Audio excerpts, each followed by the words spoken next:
Nice to be here together, everybody. Let's take a breath. And we're all collectively over the world, but we're joined here together today. So big breath in to connect us. And of course, it always is like this on Zoom.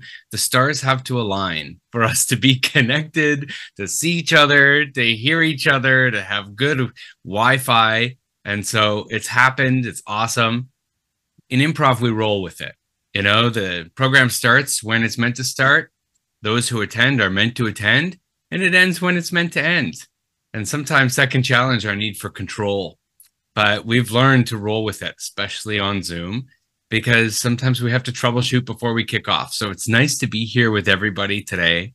My name is Dan. I have this company, Improv for Work and Wellness. We recently just spun off from Tightrope Improv Theater here in Vancouver. And I'm really honored to be here with two brilliant minds that came together with me to create a program that uses improv for those who stutter. So I'll invite my colleagues to introduce themselves too. Why don't I start with Robert? Robert O'Brien speaking. So I'm a covert stutterer, and I met Dan through Wendy. My story is I went on a stuttering recovery program called the McGuire Program in 2005, which led me to acting school in Vancouver. And I eventually wrote a book about being a gay man who has a stutter. And that's how I met Wendy. I reached out and invited her to a book event. And about 12 months after that event, she said, "Hey, I know this guy, Dan. He runs an improv theater. We should invent a program." And that's where it all began. Wendy, over to yourself. Okay, can you guys hear me fine? Yeah. Sound good. Okay, good. So yeah, my name is Wendy. I'm a speech and language pathologist, and I've had the pleasure of interacting with people who stutter for, I hate to say, about 40 odd years now. So it's been quite a while. And I had the other pleasure of meeting these two gentlemen quite coincidentally, and realized that we had some compatible strengths and interests where maybe we could design a program where it wasn't about therapy for people who stutter. It was instead about having fun, positivity, and just embracing mistakes as they happen. And in my experience as a therapist, I'm well aware that there's a lot of negative experiences that people who stutter have when speaking. So I wanted to get these guys and myself together to hopefully create some positive experiences in speaking. And so we kicked that off, of course, in COVID. And so it allowed us to connect with people around the world through Zoom. And since then, we've done in-person programs at Columbia Speech and Language Services, Inc., which is Wendy's company here in Vancouver that has a physical location. We've been at Tightrope Theater, where I started the program, and then we're looking to grow. So part of today is showing you a bit about how improv can help to connect us and to give us confidence as communicators. And part of it is going to be about, engaging your brainstorming power to think about how could this grow? Maybe you have a network that could really benefit from this program, or a group of people who would sign up for it, or a partner that we could make to bring it to a group. And we would love that too. So let me share just a few slides here to kick us off. And then we're going to jump in with some improv and have some fun today. So here's the company. This is Improv for Work and Wellness. And these were the departments that I was growing at Tightrope Theater, where we started this work. It was the Department of Improv for Work and the Department of Improv for Wellness. So we've spun off now as a company. And the Improv for Work side, we bring improv skills to the workplace, to leaders and to teams, to help them communicate better, help them make better presentations, influence folks, and to work better as a team. And the Improv for Wellness side, we bring improv skills to communities that can create connection and empowerment through improv. And that started with the Parkinson's community. So we do improv for Parkinson's disease. We do improv for those who want to improve their brain health with the University of British Columbia. We do improv for caregivers, especially caregivers of those who have Alzheimer's and dementia. And then we do improv for stuttering. And so that's improv for work and wellness, the two sides of the company. So this course that we developed is called the Unblockables. And I'll turn to Robert to explain the name. Why are we called the Unblockables? So for two reasons. As you know, when you stutter, we call it a block. And in improv, when you block someone, you are not accepting their invitation to play a game. When you say no to something in improv, it's also called blocking. So the name was born, the Unblockables, because in improv, if you block, you stop the action. And we don't want to stop the action. We can continue the story even when there is a challenge in communication. Because improv is all about connection, not perfection. And when we communicate, there's so many ways to connect above and beyond verbal communication. And that's what we're going to play with today. We're going to play with taking it easy, not being so hard on ourselves with mistakes, and being able to connect with people no matter your pace or ability to verbally communicate. So this is us as we appear on the website in black and white, kind of look like we've all died in this picture. because we're black and white, but we're very much alive here at StutterFest. Okay, this is the logo of the program. So we see this. That's Robert pushing against the wall, saying the Unblockables. Okay, great. Here's our goals for today. 3 goals. Number 1 is to have fun. That the games that we play are meant to overcome a fear of stuttering through laughter. When you're having fun, you're not worrying about being perfect. You're not worrying about the perception that others have about you. You are concerned about giving others a good time and having a good time yourself. That goal really helps us to create these connections and confidence. Number 2 is participation. And you have agency today over how you participate. If you want to try some of these games, you can. If you want to watch, it's a really valid way to participate. You're not opting out, you're opting in by observing. And we love that. In all of our courses, we invite people to do this, which is the pass, and they can choose to watch. They can choose to watch the facilitators play the games or their fellow improvisers play the games. And I see Karen Wells has joined. Karen is past participant in our course. Great to see your name there, Karen. And then we create a safe place to play. You know, part of our work with the Improv for Parkinson's program is that we play at the pace of fun. Sometimes with Parkinson's, folks slow down. They slow down in their speech, they slow down in their movement, and they can get really quiet. And so we invite this idea to play at the pace of fun. And especially when we deal with communication and stuttering, we may need to employ patience to hear what everyone has to say. We may need to go a little bit slower with the games so that we get great participation and engagement. And that creates a safe space. So there's no expectations here. There's no right or wrong. It's just a safe place to play. Okay. So we've got the course coming up again. This is what we're going to give you an experience today is from our Unblockables program, which is a 3-session program. And it runs usually about 6 hours, about 2 hours per session. And we're going to take 3 of our favorite games today and share them with you. If this is something that you're really interested in, I'll put the slide up again at the end. You can email our manager for Improv for Work programs, Rosemary, and make sure you get on our newsletter list to hear more about the program and when we're setting up dates for 2024. We've become a non-for-profit with the Improv for Wellness. And so we don't charge any amount for the course. It's all by donation. So we're working to set up funding so that we can set dates for 2024 and bring this experience to more people. Okay, so that was our goals. That was our introductions, and that was a little bit about the program and the company. So now what we're going to do is play some games. The first one is really dialing into this idea of saying yes and having fun.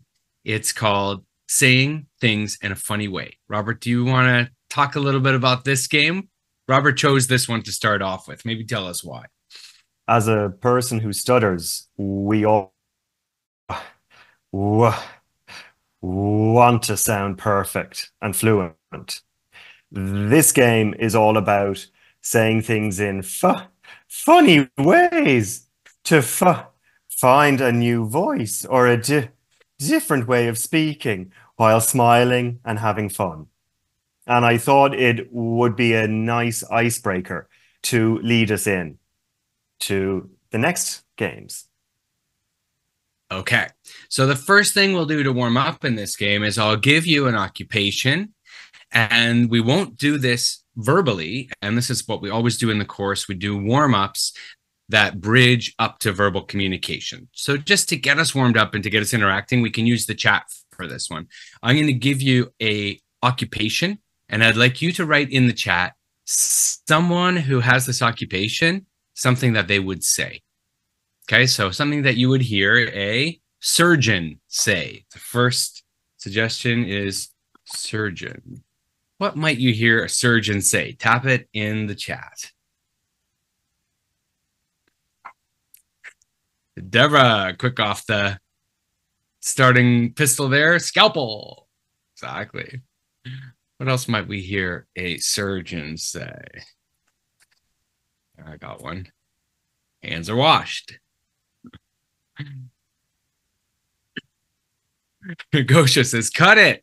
Wendy says, oh, I can't wait to cut into that. Oh, look at it, on the same wavelength. Michael says, we need to work fast here. Great. Okay, these are perfect. No wrong answers here, right? These are anything, any exclamations that a surgeon might say. Okay, great. Now I'm going to give, I can't tell on the surface. Good one, Isabella. Great. Nice to see you here, Isabella. Okay, now I'm going to give another occupation. And this time I'll invite you to unmute your microphone and actually say the thing that this occupation might exclaim. Okay. And in improv, we focus on allowing other people to take space. So if you hear someone starting, just wait until they finish. We'll have them go, and then you can go. If two people start at the same time, figure out. Someone will yield, or else you'll both try to give an answer for the rest of the workshop, and that might turn into a hilarious game. Okay, so here we go. The profession is high school principal. Unmute yourself.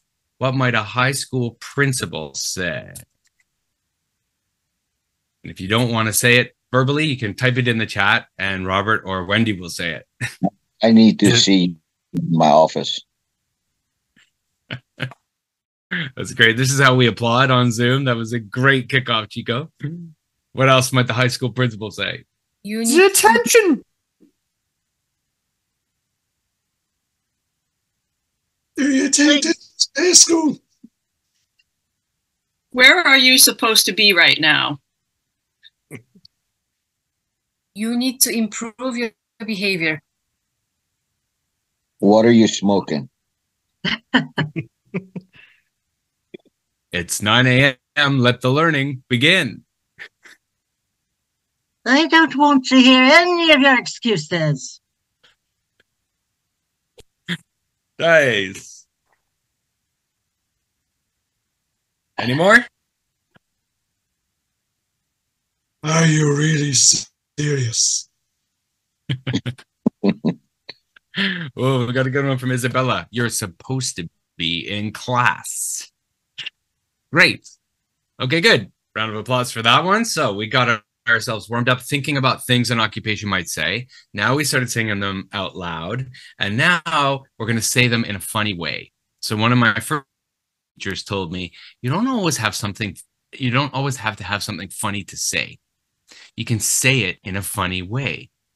And that will be wonderful for the scene. So if I'm at a restaurant, instead of saying to the waiter, I'd like some water, my character might say, I'd like some water, please.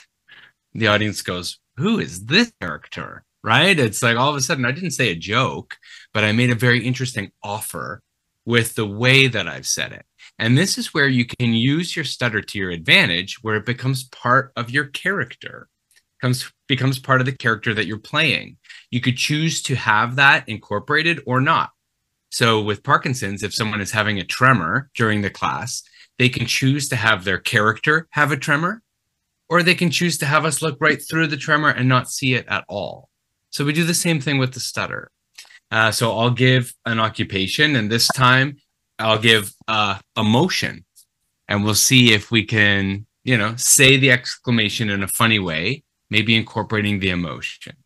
So it is a vacuum salesman, a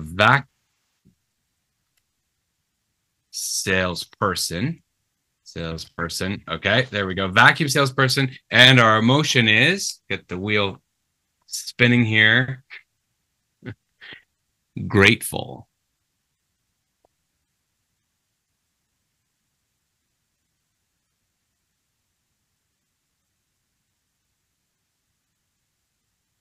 Well, this is your lucky day. Are you happy to see me?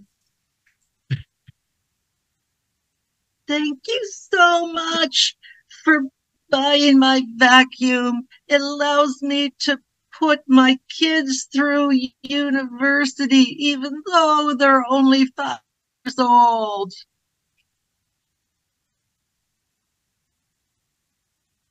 Oh, it sucks. It really sucks. Thank goodness.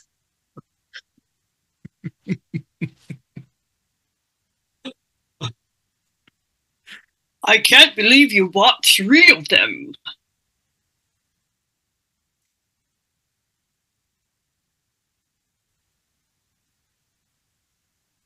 Let's have 2 more for the grateful vacuum salesman. Thank you.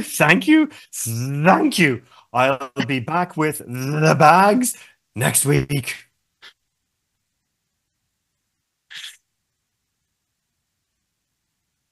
But there's a subscription service for the bags, and they cost $100 each. Congratulations on this plan.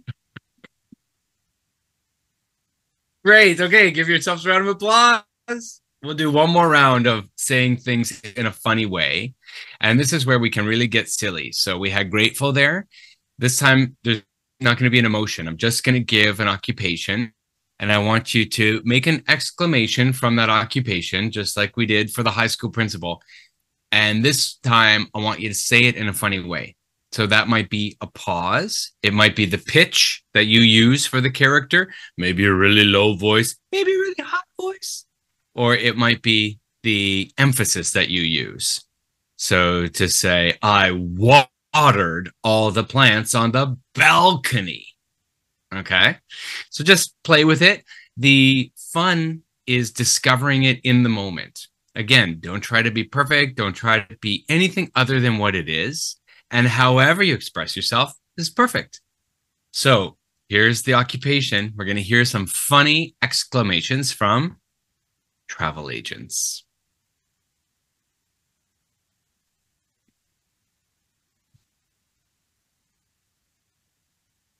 If you buy now, you can get 50% off, and the sun will never stop shining.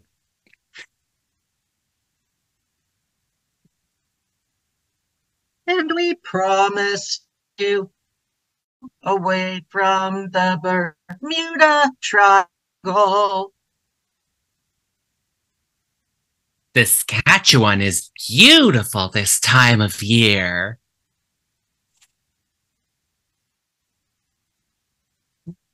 Well, you're recently retired. Let me lower and lighten your load. I'm very sorry, ma'am. The tickets are non-refundable.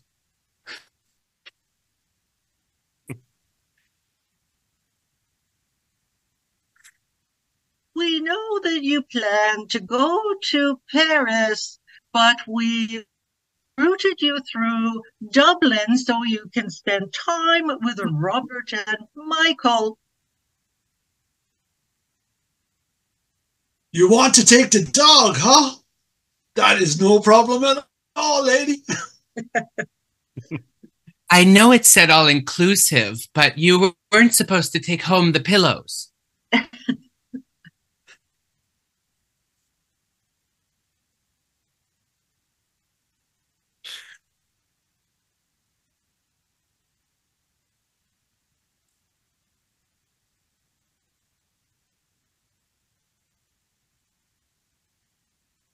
We have one more for travel agent, maybe some tickets or flights or prices.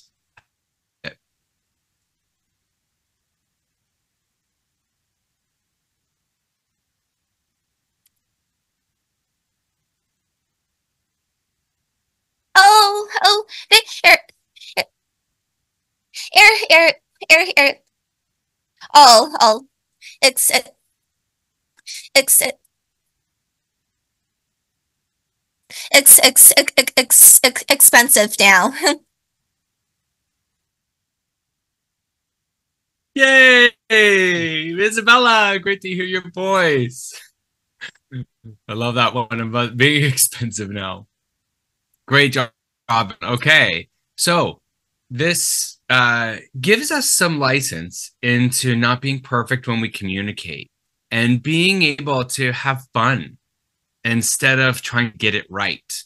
Robert, how would you apply this to helping to communicate as someone who lives with a stutter? For myself, when I block or need to use some tool or technique, I'm very self-conscious. I always think, oh, how do I sound? What do these people think of me? And a game like this is a challenge as well, because I want to sound funny and clever, but it's also a muscle to explore our voices in different situations. Great. And I know, Wendy, sometimes when folks who are living with a stutter use an accent, they can find fluency. Do you find that's a common thing? That's an extremely common thing. And I'm glad you raised that, because that's just where I was going to go with it. And did anybody just catch that I just stuttered on just? Did anybody notice that?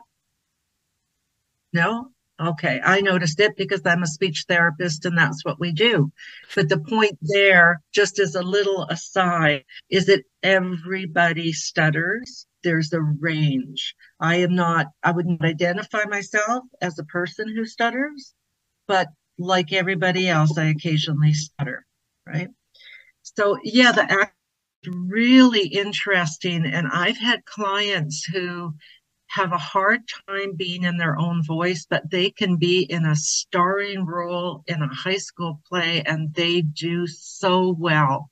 Did anybody in this group, maybe you could raise your hand or comment if that's the case for you, that when you speak with a different kind of voice, like in a character, do you find that your stutter kind of subsides a bit?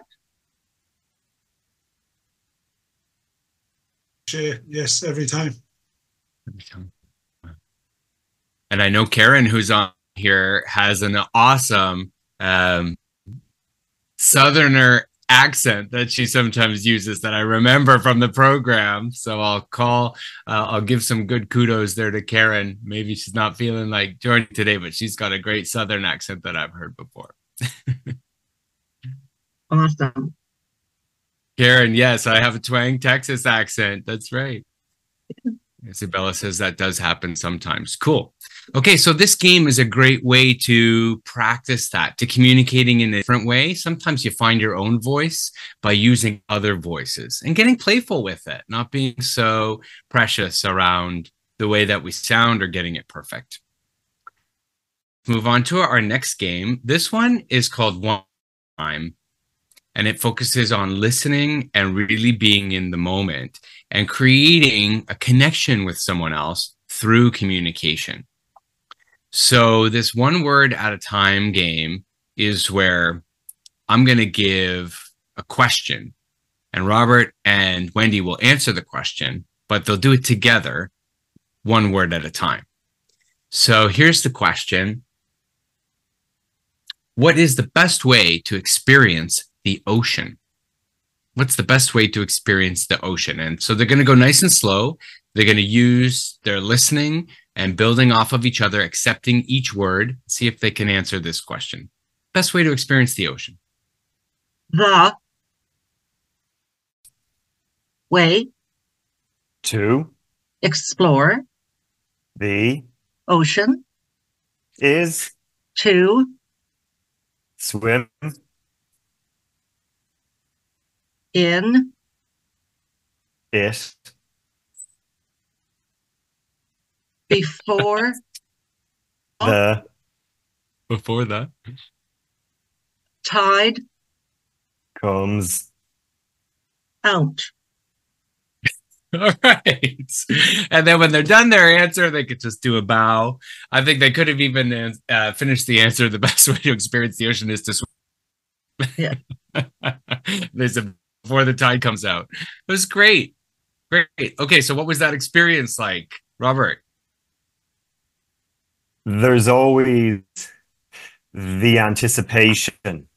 You try to think of what you're going to say, but you have to wait and listen.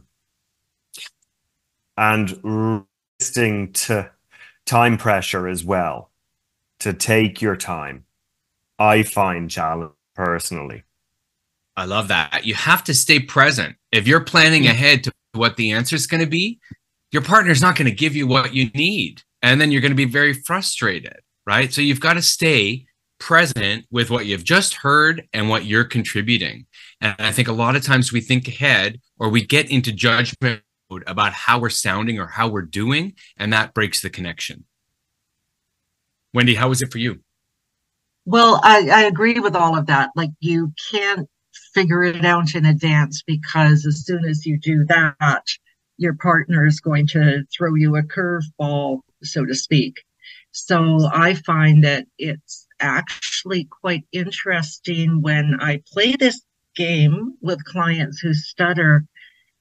They're so focused on keeping up with it that they don't have time to get all up in their own head about whether or not they're going to stutter. And the outcome tends to be less stuttering, even though that's not what we're aiming for. Anybody find that? When you don't have time to prepare, it's almost better sometimes? Got a yeah from Isabella in the chat. I'm seeing some nods here too. Yeah. Would anyone like to try this game? Put up your hand if you want to try this game. We might get one person to play with Robert, or we might get two people together. Deborah. Okay, we got Deborah. Anyone else want to try it? I'll give you a moment here to volunteer. 3. Hello, Shane. I'll play it again. Michael, you want to play? I'll play it. Okay, Michael and Deborah. Great. So, Robert, I'll get you to ask Michael and Deborah a question. I'll put you on the improv hot seat of the host to ask a question. Like mine was what's the best way to experience the ocean? You're going to ask them, and we won't say who's going to go first. The person who goes first will be the first one to say the word. Right. My question is, how do I cook a chicken? Well, First. You. Why? I'm sorry, I missed that word. Why? B-Y-E. The. B-Y. Chicken. And. You. Bring. It. Home. And. You. Start. To Prepare. the Chicken. by Cleaning it out. Or cleaning. Sorry. Cleaning. Cleaning it, out. but You never do it.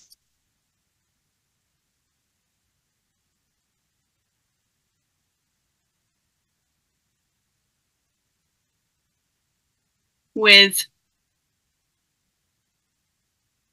Hot.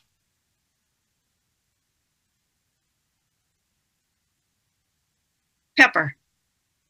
All right. There we go. Great.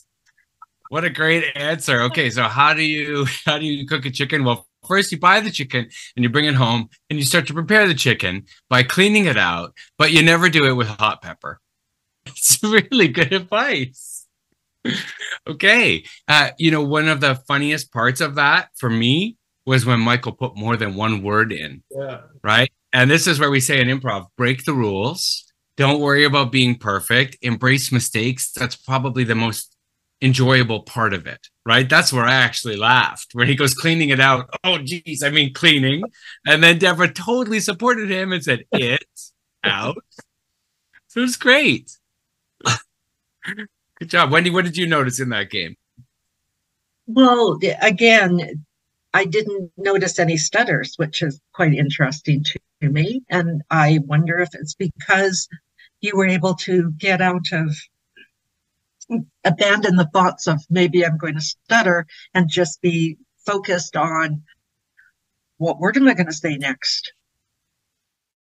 Time to build up anxiety about a specific word.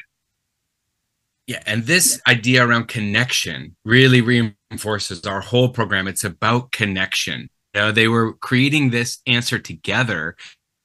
It didn't matter if they took a long time to say the word or if they had a block trying to get the word out, because it was about this thing that they were creating together through connection.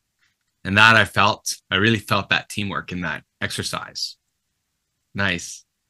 Would anyone else like to try this game? We have time for one more round. If anyone else would like to try it, put up your hand if you want to try it. It's okay if today's just about listening and watching for you. Okay. We've got Isabella's in for it. We have someone to volunteer who would like to try it as well. I'll do it. Jamie is in. Great. Okay, so Isabella will ask you to unmute.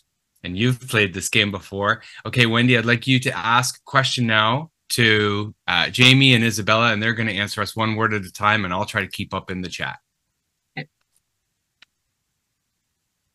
What was your most disastrous date?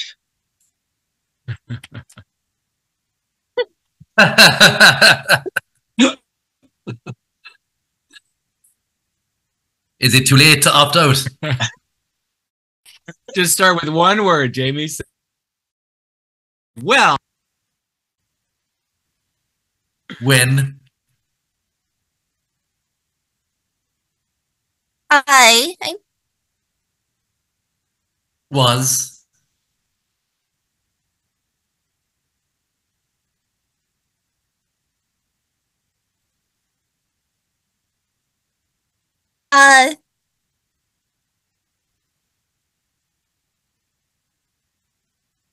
Disastrous. 10 It.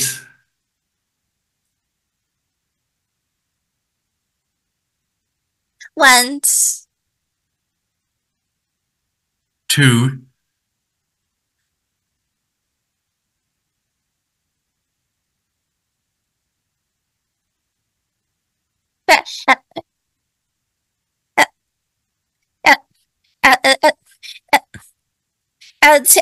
Leave.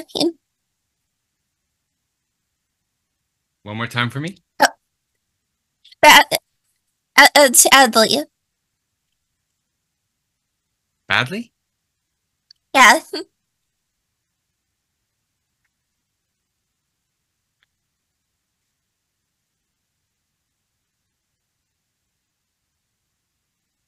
And I went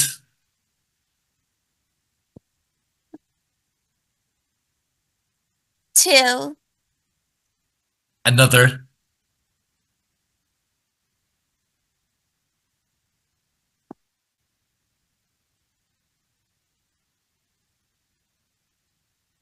date. Okay, great. Good teamwork. So what was your most disastrous date? When I was a disastrous teen, it went too badly and I went to another. Great connection. You know, that really showed us the power of teamwork at the speed of fun, right? You came up with this great answer here. It was surprising. We were all on the edge of our seats wondering, okay, what is it going to be? And you pulled it off together. Way to go. Way to go. So these two games that we played today, well, this was actually 3 games because the game was called Dr. Know-It-All, when we ask a question using the one word at a time technique. So when you know the answer, you and your partner. These games taught us around the power of saying yes to someone's offer, to laughing at ourselves and embracing mistakes, and to having fun.